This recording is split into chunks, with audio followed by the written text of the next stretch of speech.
see the way they hate. And I know better than to listen to the people who are calling us slaves. I can feel the sunlight shining. Well, good morning and welcome to episode 857 of the Lots Project Morning Show, where the coffee's strong, the opinions are stronger, and everything is always filter free. I'm Brian, your host, and today is October 6th, 2025. This morning I'm enjoying a fresh cup of a experimental blend from foodforestfarms.com. Right now it's a light Colombian with a medium dark Peruvian.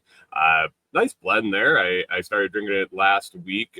First cup was for the show, and yeah, I've been rolling with it all week, and it's been good. I check that out at foodforestfarms.com because life's too short for shitty coffee. At Food Forest Farms, your beans are roasted by real human hands using a clean stream air roaster. More than just a customer, your family. Get 10% off with code LOTS10. That's LOTS10, and shipping is always free. While you're there, check out the C4 Club for even more awesome perks. Today, we've got another packed show with a huge cabin progress. We'll talk about what Kori and I got done this week, a new Bitcoin all-time high, a little Etsy success for K&B Custom Built, and let's check in on the conference season and a little bit more, maybe a little bit of help from the live audience, and we'll chat about some stuff. It's been a busy week, and I didn't spend very much time at all on a computer, so we'll see how things go today.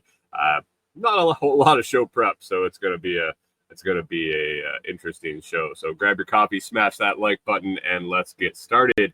Good morning, Seattle, in really early at long before the show started. Hey, hi all. It's gonna be a great day. Good morning to you, Brian. Welcome home. Glad you're out of the hospital and back home, and on the road to recovery. It's been a wild ride for you, and it's only going to get better. Good morning, Rewilder Life. How we doing? And Mike's Homestead swinging in. Thanks for stopping by this morning. Get a sip of this coffee, man. It is good, and I need it today. It's been it's a rough morning. Yesterday, actually 4 days in a row. Kori and I have just been banging it out and out at the cabin, and it is definitely. I'm showing my age. I'm showing my age and my out of shapeness.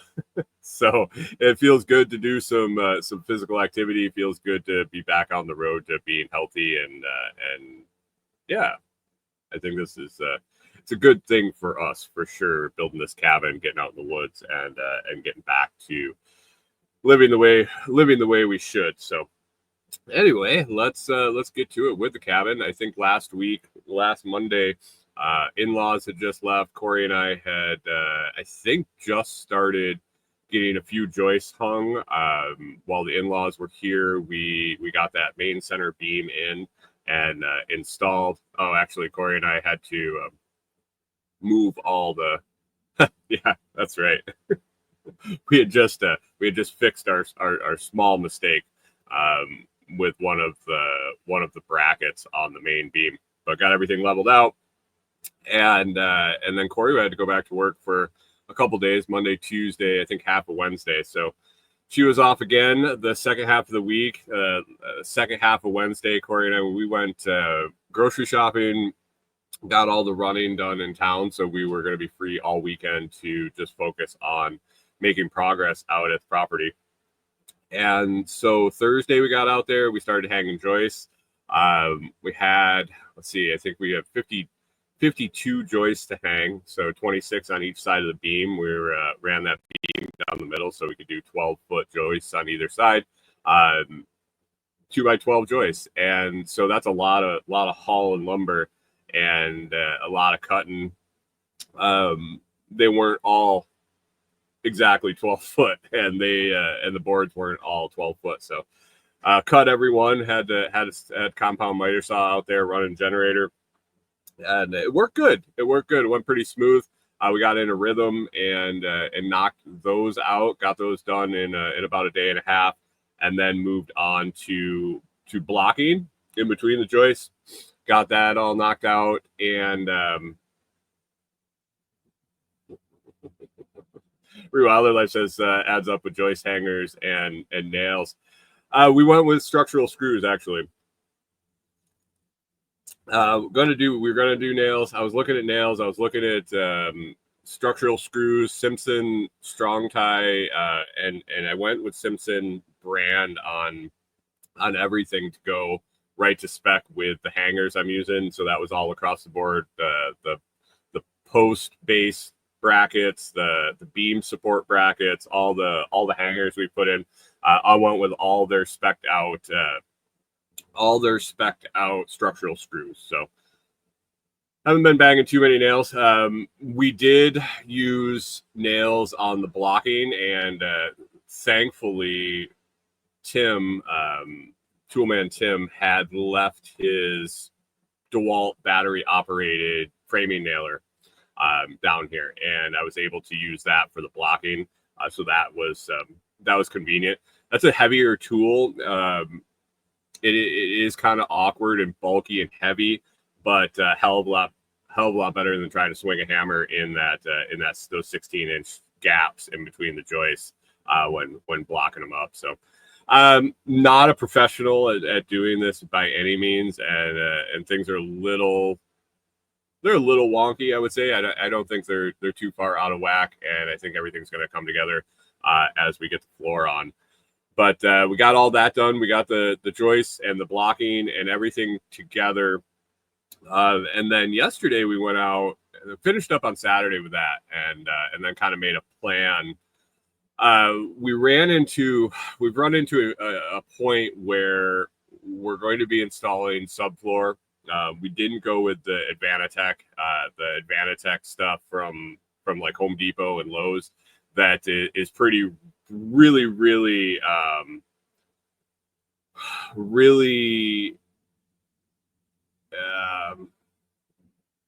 let's see. It's weather resistant, more weather resistant than what we got. We ended up getting 3/4 tongue and groove subfloor from the building material place that we got our building material, and that's what they use. They fabricate like the small storage sheds you see on the side of the road for sale all over the place. They fab those, so they have the flooring that they use for the sheds in stock. That's what we got. It's not the most weather resistant stuff, and so we're going to be putting the subfloor on, but we have no walls. We have no covering over the walls, and I don't want it to rain on the subfloor. Now there is a roof there, but any sort of wind whatsoever is gonna push that rain in, and then it's gonna sit on that floor. The floor is gonna get wet, start to rot and weather and warp and all sorts of stuff. And then also when we're framing our walls, we're not going to be using pressure treated lumber. It's just going to be straight framing grade lumber, and don't want to get that wet. So Kori and I had to figure out a way to keep everything from getting wet until we get the metal siding on. And unfortunately, we need the floor on, the walls framed out at least, and the windows and doors installed before we put the metal siding on. So a lot of moving parts there, and we're not really sure the timeline on that. We really don't even know yet, because we're having to wait to get things framed out, to order the metal, and not sure the turnaround on the metal. Windows and doors, we're actually going tomorrow on Kori's last vacation day for a while. We're going to go and get all those ordered. We got 3 different places we're going to go, and we know what we want. We're just going to go and do some comparison shopping and get those ordered. So not sure the lead time on those. Yeah, and then the logistics of getting the lumber for the framing to the site. So have a little bit to do there to figure it out. Got a visitor here. Dolly is definitely settling in the house. Dolly, if you don't know who Dolly is, it's our adopted cat that we found outside. Anyway, lots of moving parts, and weren't really sure the timeline on when that metal siding is going to go on to weatherproof and at least keep the rain off of all that material. So we went back and forth. We were going to buy tarps. We were going to do all sorts of. There were all sorts of ideas. Well, not a real whole lot of ideas. It's a big thing to kind of try to weatherproof, and got an idea and don't know if it's going to work. Got working on it yesterday, but we decided that we were going to buy some house wrap, just the stuff you usually put up on a house after you put the wall sheathing on, before you put barrier. And just for the short term, we were hoping to put that up and cover the opening all the way around the sides. They sell at Lowe's. They sell a 9-foot roll, so a 9-foot length, or not 9-foot width, and the roll comes at 150 feet. On the non-peaked sides of the cabin, the space we were going to need to cover was about 8.5. No, it was close to 9. I think we had a couple inch overhang on either side on the top and the bottom to nail it on. So that was kind of perfect. We ran to Lowe's. We picked that up. We picked up some extra to cover the peaks. And so yesterday, that was our goal. First off, we got there in the morning. We moved all the subflooring inside onto the floor on top of the joist and kind of staged it out in appropriate areas where we'll be able to access it as we install the floor. It won't be in the way. We won't have to double move it or anything, but kind of stage that out. And then we got to putting house wrap up. And holy crap, that was a job for sure. I'll tell you. Kori nailed it yesterday, basically holding that roll of house wrap for, I don't know, 6 hours, 5 hours, 6, 7 hours. I don't know how long it took, but we did one continuous piece all the way around the outside on all 4 sides. It's approximately 120 feet of wall, and so we had a little bit left over, but did a little overlap. We're gonna have kind of a overlap door that we can open up like a circus tent and go in there and work, and then seal it back up. It was hot. It was in the sun. It was up and down the ladder. It was nailing the stuff in. I don't know if you've ever nailed up house wrap, but you use these little tiny. They're almost like roofing nails, and they have a plastic washer on them. I guess it helps hold it down and not tear. But with my big fat fingers, trying to hold them and get them started is a lot of finger smashing. So I was using a pair of pliers and holding them and getting them started, and then banging them in and up on the top of the ladder about 14, 15 feet up in the air in awkward positions, trying to nail in every direction. It was a job. We're hoping that it holds until we get the metal siding on, and we're hoping that it works as it should.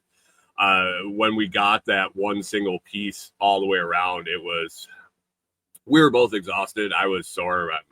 I was definitely showing my age on day four of work in a row, and up and down. Yeah, the up and down the ladder was the tough part. I did take a spill off a step ladder, off a shorter ladder that we have. I got up onto that, and some of the soil that it was sitting on kind of gave way, and it started to tip, and took a little tumble off that. So that was a little impeding to the rest of the day. But we got that one single piece around, and then decided to call it for the day and go back and regroup today and get those peaks covered. So Kori's got a couple more days off this week. And so we're going to be able to, like I said earlier, get to the building supply stores on Tuesday and get doors and windows ordered. And today our goal is to go out and get those peaks covered on the peaked ends of the building, and hopefully get that house wrap up there it's going to be an interesting. I think it's going to be a lot harder than getting the other part up, and the other part wasn't that easy to deal with. So there aren't a lot of really good places to get the ladder, to put the ladder, to stay out of the way. I think you're really going to have to think through the motions of how this is going to get installed to make it happen. But we'll try to get it done. And then and once that's up, then with all that subfloor over on the floor, I can work a lot more by myself. A lot of the heavy lifting is done.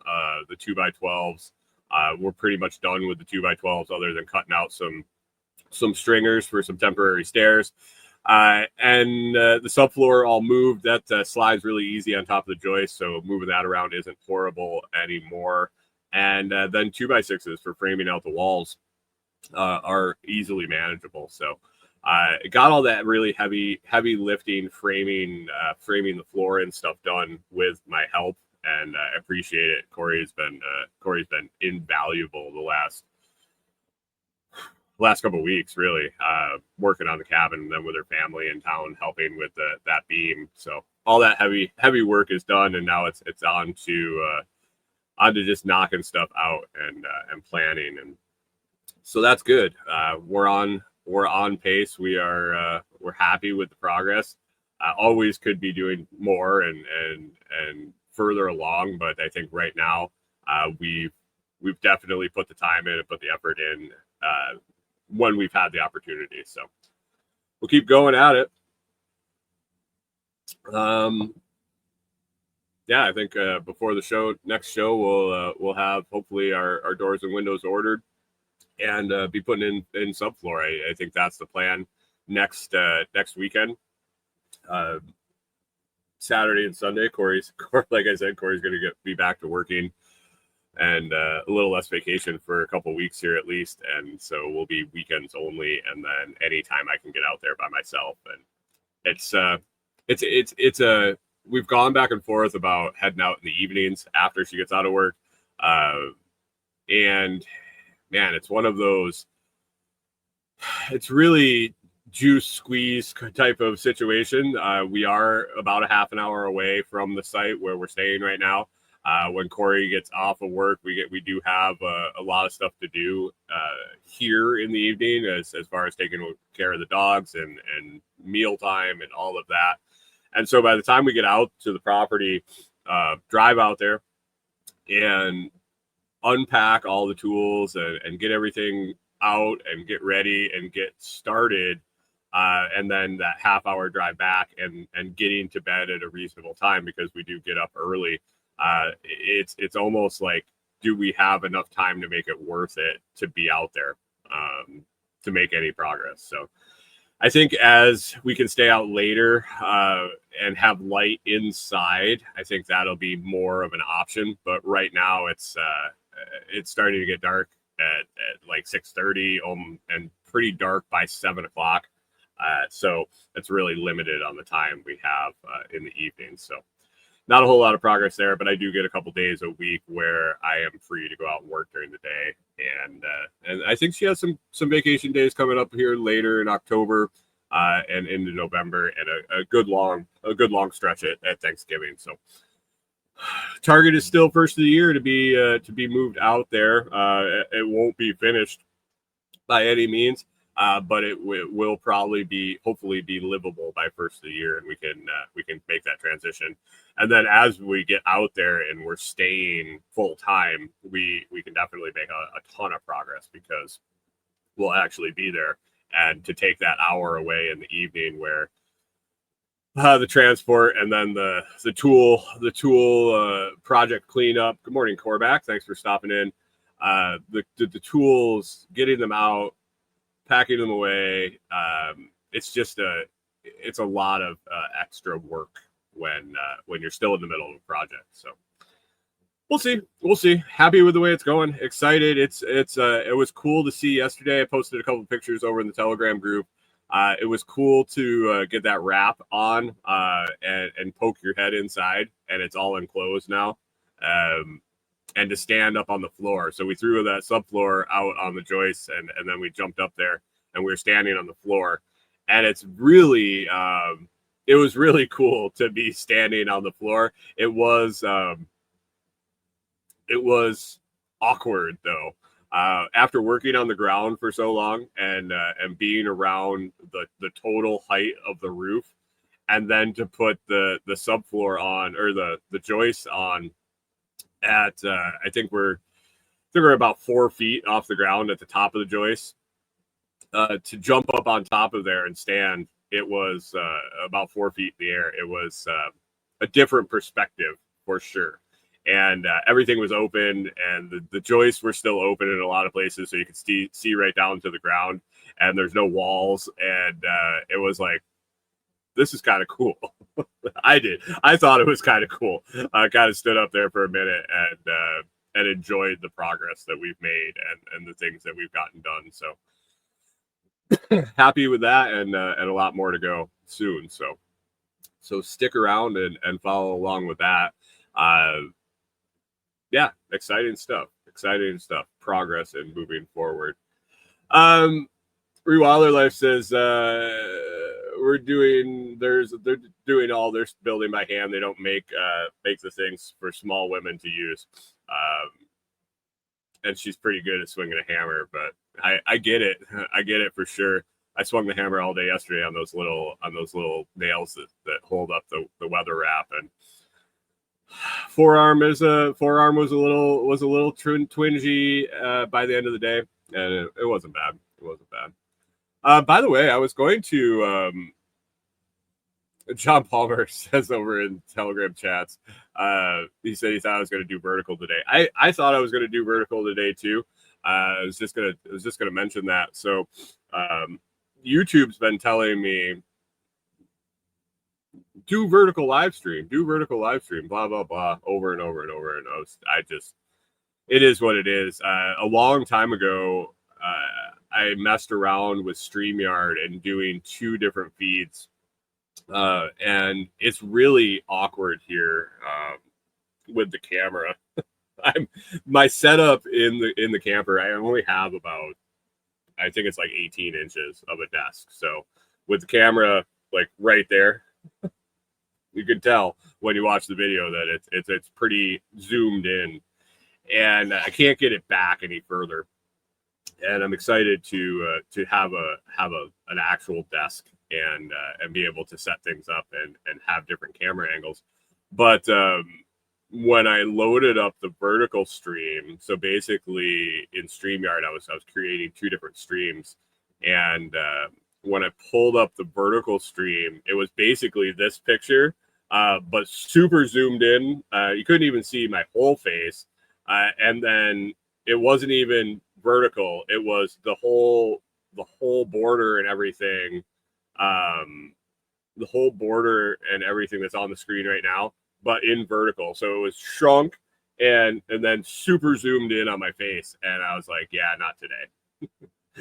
This is close enough for you guys with this camera view. You didn't need super close. So vertical feed is on hold again for now. So we it is what it is. Rewilder Life says, you guys have floor plans in mind. Yeah, our floor plan is all done. Tentatively, I want pretty tentative, like pretty solid, I think. What we're gonna do is we're gonna get that subfloor down, and then we're gonna go in and mark it all out and make sure it's all functional. It's on paper right now, graph paper, 2 scale. Kori's done a lot of work with that. Do you want to come and say hi? Come here. You want to say hi? So this is my friend here. If you're watching the video, she's sneaking around in my room trying to find some place to get into trouble for sure. She's a little rascal, a little terrorist for sure. Not my best friend. She isn't. She is definitely kinder to Kori and likes to snuggle with Kori more. But we're starting to get along. You want to say hi? Say hi. Yeah. And she is definitely in charge of the dogs. She plays with Clyde. Norman pretty much ignores her, and she kind of leaves him alone. But Clyde and her are buddies now, and definitely play all the time and get into stuff. And she's starting to stay out at night. She stays out during the day all the time now, and she only goes in her enclosure sometimes at night. Kori's trying to start to let her stay out at night, but in the middle of the night when she starts causing trouble and wants to play with the dogs and all that at 3 a.m, Kori's throwing her in her enclosure and leaving her in there for the rest of the night. But other than that, she's pretty integrated, and she's definitely in charge.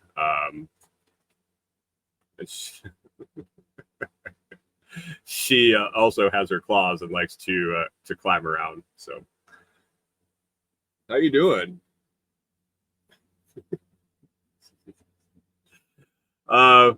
Anyway, let's. The floor plan. Floor plan before the kitty distracted me. So we're gonna lay that out. We're gonna lay it out on the floor. That's kind of we're on hold a little bit with the windows and things like that until we get an actual floor on there. We're gonna chalk it out or draw it out or lay down 2x4s for walls or whatever around everything that we have planned, and make sure it's functional. Make sure it kind of flows. Nothing is in the way. Doors don't hit each other. All that kind of silly stuff.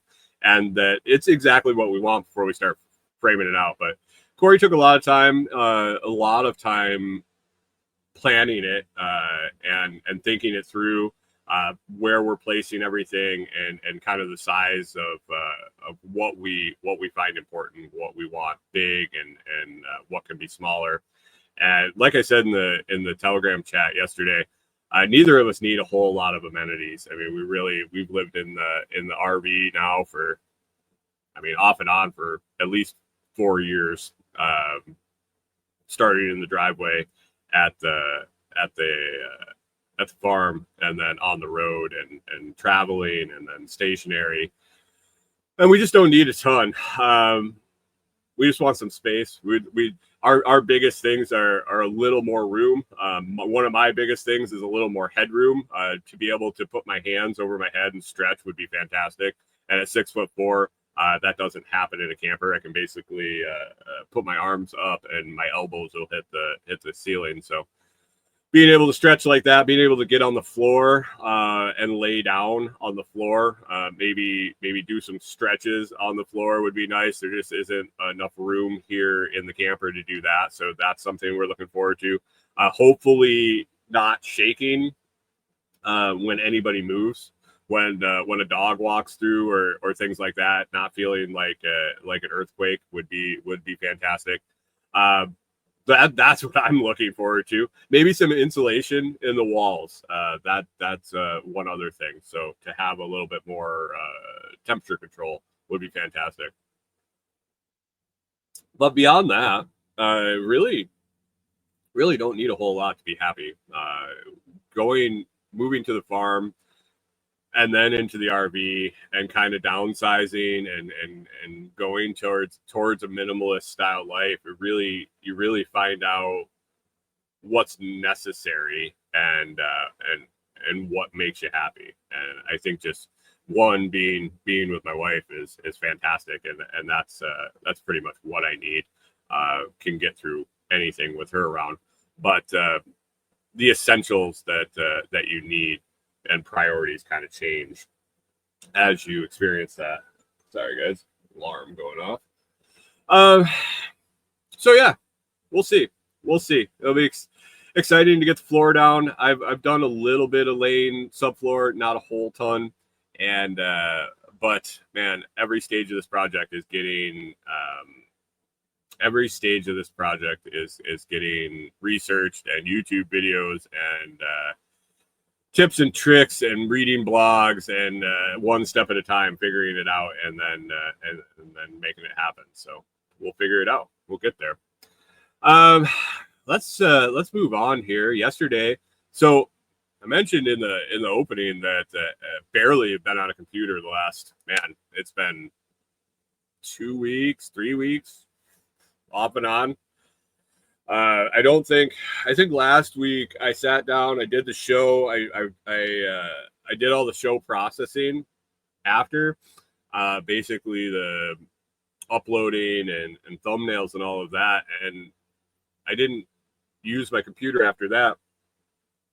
And I don't think I sat down at it the rest of the week. I had my phone. I haven't really been following anything other than playing a game here and there. I've been tired. Like working on all this stuff really tires you out. So I haven't been doing a whole lot of following anything online. I did notice that the government is shut down. Here it is the 6th of October. I heard the day that it happened. So on October 1st, I heard that the government shut down, which is fantastic in my opinion. If they're not working, they're not doing anything stupid, spending money or causing issues or being government. Heard that it shut down, and I was like, oh, good. Didn't look into it. Didn't really care. I actually had to look up this morning if the government was still shut down. And from what I can tell, as of October 6th, it is still shut down. So perfect. Obviously, it has affected my life a whole lot. And I don't know about you, but I'm guessing it hasn't really affected your life a whole lot unless you are a government employee that's non-essential and has been on furlough or not getting paid or whatever the fact is. But man, I'm all for a government shutdown. Hopefully it lasts as long as possible. Another thing that I missed yesterday because no service out at the cabin build site, Bitcoin hit a new all-time high. That is exciting. Mr. Norton said in the Telegram group the other day, I hope he bought it on the dip, because if he didn't, I'm sorry. I do have to feel his sentiment on that. I do feel that I think we're on a bit of a run here over the last week. I kind of watched the price go up. Right now, you can see on the block ticker, 123,196, $123,196,000 per Bitcoin. That is up over the last few days. Yesterday peaked up, jumped up, hit an all-time high of 125,559.21. I wasn't really sure if that was an all-time high. I actually honestly wasn't sure what the previous all-time high was. But a couple of quick searches, and that said we topped one yesterday. That's exciting. That's exciting, and only good things to come, I think, for Bitcoin. The more turmoil in the U.S. government, the more bullshit going on, and the fact that they can't get their shit together just makes more of a case for being in Bitcoin instead of the U.S. dollar. Also on a tear right now is silver. Silver is popping up almost to $50 an ounce, which is super cool. I like to see those assets jumping up there. If you remember back in the day, I've actually done 2 rounds of custom silver coins and stacked a little silver here and there. So if you got some silver and you don't really pay attention to the price, I think you'd be surprised when you popped up a price index and checked it out. But silver up about 50, and Bitcoin on a tear. I think between now and the end of the year, we could see some big things for Bitcoin. So, are you comfortable with with the value of your stack in a software wallet? We talked a few weeks ago about that little hack. It wasn't a hack of Bitcoin; it was a hack of the protocol used by wallets to function with Bitcoin. To this day, as far as I know, Bitcoin itself has never been hacked. It's been more wallets and exchanges and personal on an individual basis because standard protocols weren't followed, safety protocols and things like that. One standard protocol that I suggest is using a hardware wallet. The one that I use and have used, I started out with the Blockstream Jade and have upgraded to the Jade Plus.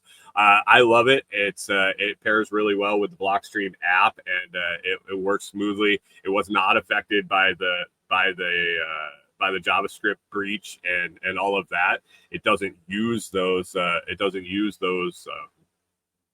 Resources. So nothing to worry about with that whole deal. The Blockstream Jade and the Jade Plus you can pick up at store.blockstream.com. And if you use code the Lots Project, you'll get 10% off, and I'll earn a small commission on that. I recommend it. I think the security of having that device that you have to verify transactions, that no one's going to be able to send, even if they access your wallet, find your phone, they open your phone, you got the Blockstream app there, they know what that is, they open it up and they're like, holy crap, look at this. I'm rich. I can send this to myself. I can send it to an address of my choice, send it around, make it disappear, no problem. They go to send that transaction and it needs to be verified by the physical hardware device right here. You gotta acknowledge that's happening. It's like the two-factor authentication for your phone. Man, it could save your ass. It could save your ass for sure. There's a lot of creepy people. There's a lot of shady people out there doing a lot of shady things with SIM card cloning and all the stuff on phones that kind of can get into your software wallet. And if you've used Bitcoin enough, you know that software wallets are the easy button. Basically, I want to send it. Do you sure you want to send it? Yep, I'm sure I want to send it, and it's done. There's no safety checks. There's no security really, other than a password, and a lot of the times that's even on auto store. So you open your phone and there it is, and you can have access to all your Bitcoin. So throw it on a Blockstream Jade. Use the Jade hardware wallet to secure your private keys and have to verify all your transactions. And I think you'll be happy if something goes sideways and you lose your phone or somebody gains access to that wallet. Whew. Man, that stuff's good. So a long time ago, I'll tell you, I have a history with these blends. Brian Norton over at Food Forest Farms has worked with me a lot. Oh man, since before we even left in the camper.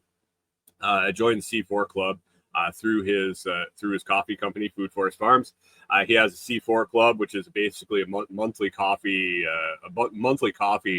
deal where you order a minimum of 2 pounds a month. You get a fantastic price, especially with the price of coffee right now.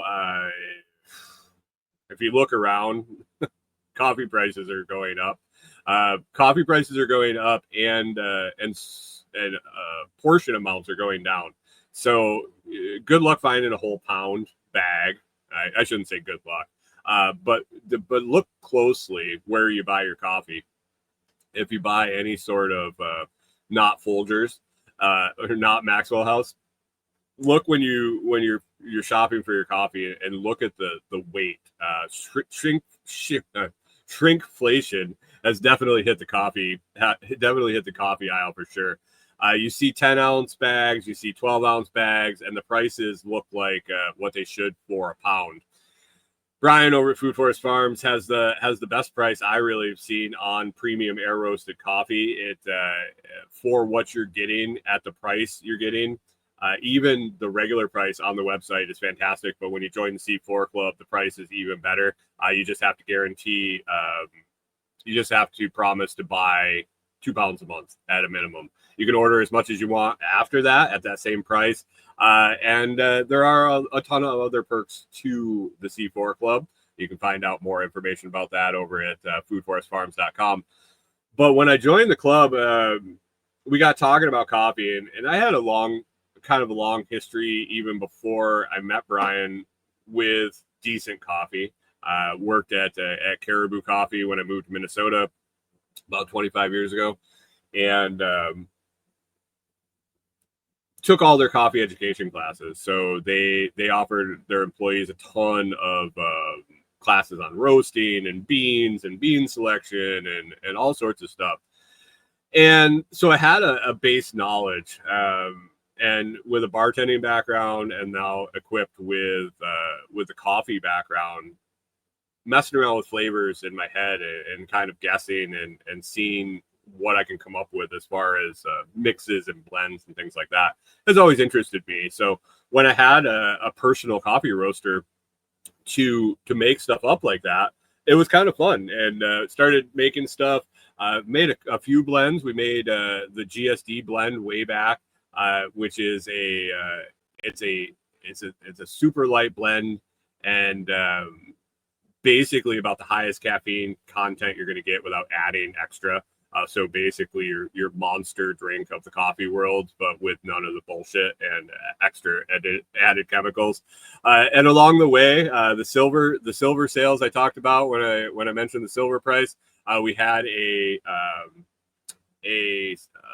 coffee that went along with that, and it used a super dark, rich Monsoon Malabar, I believe. And then we balanced it off with a light roast.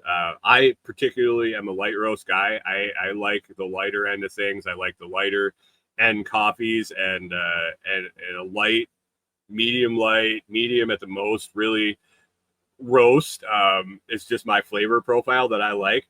But I also don't mind something really dark, something that sits on that really lends itself to a dark roast mixed in with that light. So that silver bullet blend was fantastic. That Monsoon Malabar got roasted dark, and it was super oily and rich, and then balanced that with a Colombian, I believe, a light Colombian, and it worked great. It was the best of both worlds in a glass or in a cup. And so recently, Brian ended up bringing in a new bean into his roastery, and it's a Brazilian. It's pretty good. It really, he sent it out the first month he had it, and I think I had it at a medium, maybe a medium light. And I love light roast, but I can admit when a bean is roasted better dark, and I really think the flavor of that Brazilian comes out as the darker it gets, the longer it's roasted. It's just not my flavor profile. So I asked Brian to mix me up another blend, and a little signals got crossed. I think on roasting day he was busy, he was in his groove. And he ended up roasting a blend of Colombian and Peruvian, a medium light Peruvian and a light Colombian. And it turned out well. I'm still excited to try at some point the dark Brazilian with a light Colombian. But this Peruvian Colombian blend is fantastic.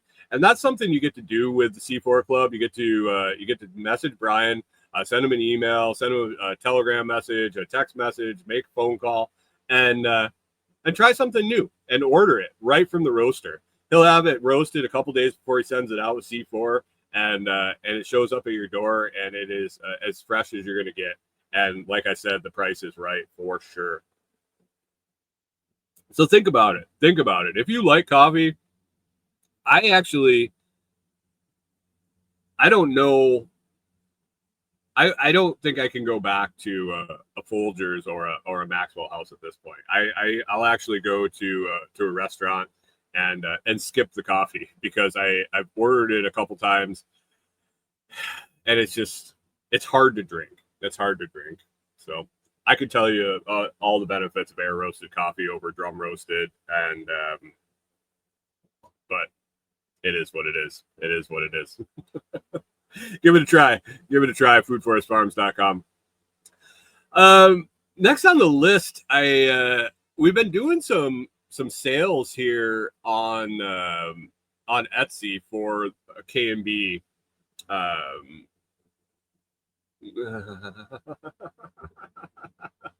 Good Morning Seattle says they tortured me with the hospital coffee for 21 fucking days. That's the one I really liked about being home. I got my coffee in the morning now. I don't know if I could do coffee. I would probably end up having to quit drinking coffee if I had to do 21 days of hospital coffee. So I think that's even worse than McDonald's. So I'm guessing they don't have the highest end coffee in the hospital. So I'm glad you made it through. Glad you're back at home with that premium stuff, man. So K&B Custom Built, if you recall, Kori and I started messing around with some woodworking. We were trying to make it happen at the RV. It was difficult, to say the least. We did have some sales. We sold a few kid-sized picnic tables. We built our own full-size picnic table and benches. And we started making little crafty projects and things like that and got them listed up on Etsy.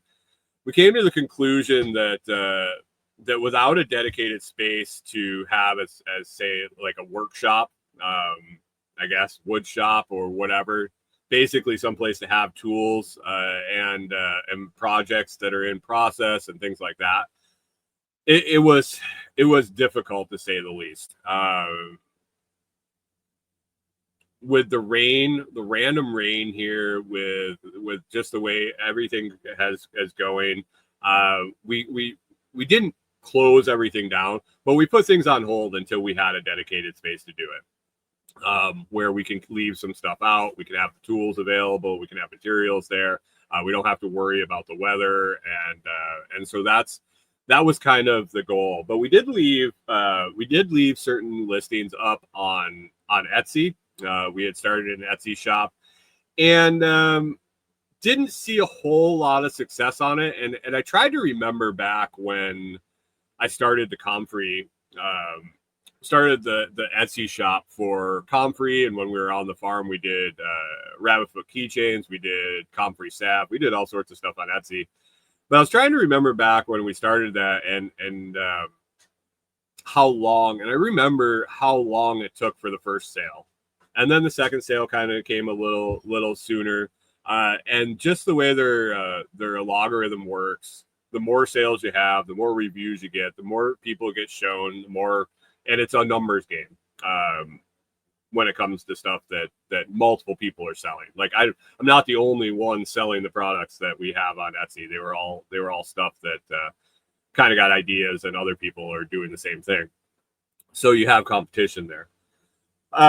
But we left up some hand painted shelf decor things, I guess, seasonal. I think right now we have some Christmas stuff and some Halloween stuff. We haven't sold any of the finished products. Haven't even got a whole lot of looks on them. The things that we've actually had success on were the craft project components, basically wooden triangles. I mean, as silly as it seems, simple wooden triangles, little wooden triangles. Basically, we do two different sizes listed. A small, like 3.5 by, I think, what is going on here? Something's going on with my computer. Interesting. If everything shuts down in a minute, I apologize. I don't know what's going on here.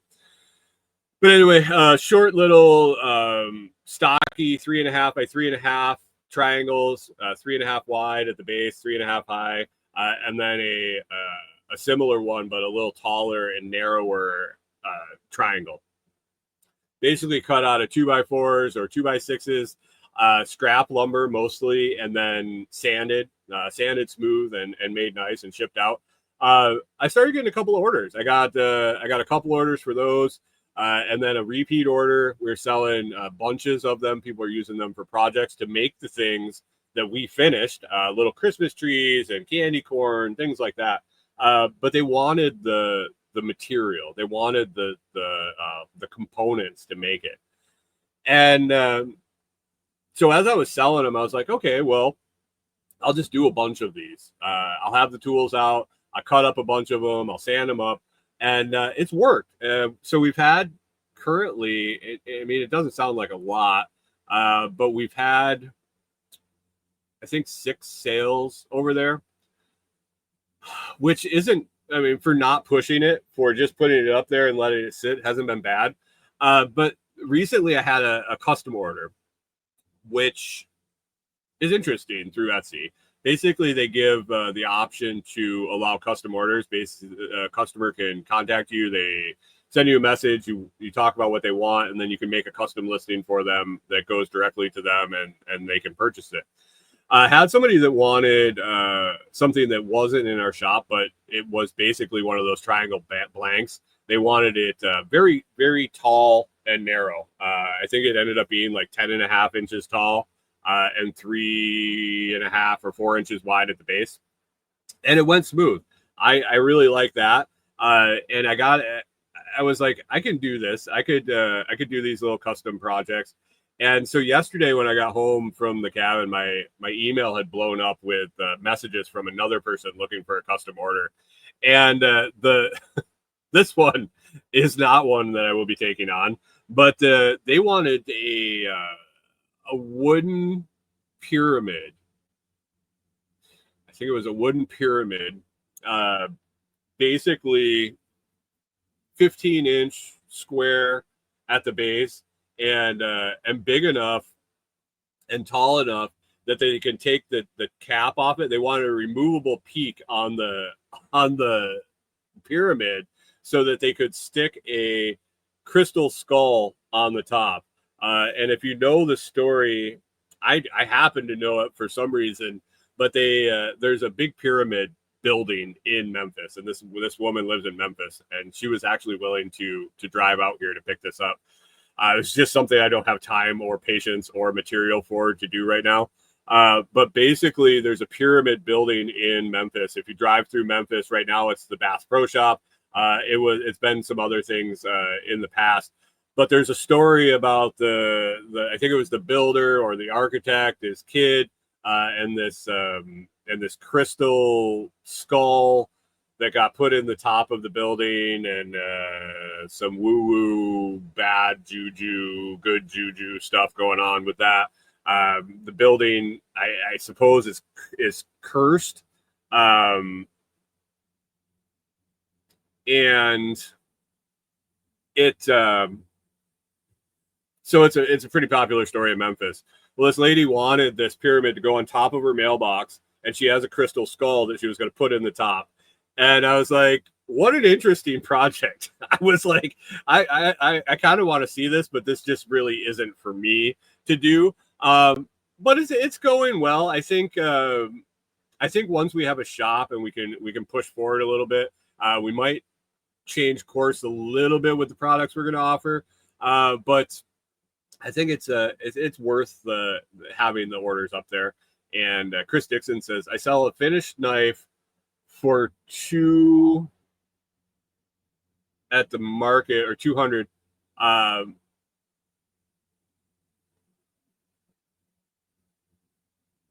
okay. So he sells finished knives at the farmer's market for $200. But he sells knife kits, so unfinished knives, for someone else to finish for $150 at the same market. Yeah. I think components might be the way to go for sure, especially online in a competitive marketplace like that. So if you really think about how much this costs me to make these triangles, I have usually nothing in lumber, in material, because it's leftover, it's stock, it's all those cutoffs that you save because you might need to do something with it. A lot of these have come out of that. So even if I bought the material, you're talking 20 to 30 cents in material for a little triangle. And with if I have the saw out and I'm knocking out a bunch of them, cutting them takes literally under 30 seconds. And in the sanding with the belt sander, it's 2 minutes, 3 minutes. So looking under 5 minutes and under 50 cents in material costs. And, with all the Etsy fees and stuff like that, I charge $5. It's not a lot. But it's definitely a good definitely a good return there percentage wise. So it all adds up. It all adds up for a little different stuff. So yeah, I got some ideas. Once we have that dedicated space, we just stopped battling. We were looking for something to do, I think, to keep ourselves busy until we could get the cabin project going. But we realized that it was just a struggle with no place to do anything, not even a garage to leave things set up. So in the future, that's something that we're going to work on. Speaking of Etsy and things that sell over there, Etsy listing for comfrey is active, but we also have comfreyroots.com. Same stock, same shipping, same everything, but it doesn't go through Etsy and don't pay Etsy fees. So if you're looking for comfrey this fall to get going in your garden, in your food forest, along your house as an ornamental, as something that looks cool. If you've never seen comfrey, it's got big, broad, bright green leaves, and it shoots up these really cool purple flowers that hang off like little jingle bells off a stem. It gets to be a nice, huge, broadleaf plant that can provide a nice border around house or around trees. And then it has a million uses. I can't even get into it right now. Only got a few minutes left here in the show, but medicinal, it can be supposedly used for medicinal things. It can be used for animal fodder. It can be used to make salves. It can be used as soil supplement, and on and on and on. The uses for comfrey are absolutely endless. And that's why I kind of got into it in the first place. But you can order your root cuttings to propagate your own, to start your own patch, to even start your own comfrey business if you'd like. You can go to comfreyroots.com, or if you have any questions, you can reach out to me at the on Telegram or any of the different social medias that I'm on, or a bunch of email addresses out there, mainly info@thelotsproject.com. You can get a hold of me and ask any questions about comfrey. It ships out every Monday, and so it should get to you during the week, depending on where you are in the country, and then get it in the ground. And you might yet see some this fall, depending on where you're at in the country, or it might just go into the ground, stay dormant, and come back in the spring ready to go. So great time of year to plant comfrey into the fall, and if you can work your ground in the winter, anytime you can really work your ground, you can propagate comfrey. So check it out, comfreyroots.com, or over on Etsy. You can search the Lots Project and check it out. Also have my ebook for sale over there on growing money, basically how to a quick hit book on how to start your comfrey business and how to make it happen. So other than that, I think we're coming up on time here. And like I said, it's kind of a random show today. Haven't been on the whole computer a whole lot, as we've been very busy working on the cabin. So a little bit more back to a normal schedule this week, at least the second half of the week. So things will probably get back to normal next week. If there's anything you ever want to hear on the show, all you got to do is reach out to let me know, or you can head on over to the Telegram group at t.me/lotschat. Join the conversation over there. We got a bunch of great people that contribute on the daily, and we talk about all sorts of different stuff, fun stuff, joking around, serious, get shit done kind of things, and sharing each other's successes and help each other through stuff that needs help. So anyway, check that out over on the Telegram group. Other than that, guys, I think I'm going to wrap up here today. I got some stuff to take care of this morning, and then Kori and I are heading out to get those peaks covered up with the rest of the house wrap, and wrap it up, I guess. So anyway, hope you have an awesome week. Hope you get everything done that you got on your list, and you make it a great day the rest of today. We will see if the government starts working again, or if we get another week reprieve of them doing any of the bullshit and shenanigans that that they usually take part in. Anyway, we will talk to you again next Monday.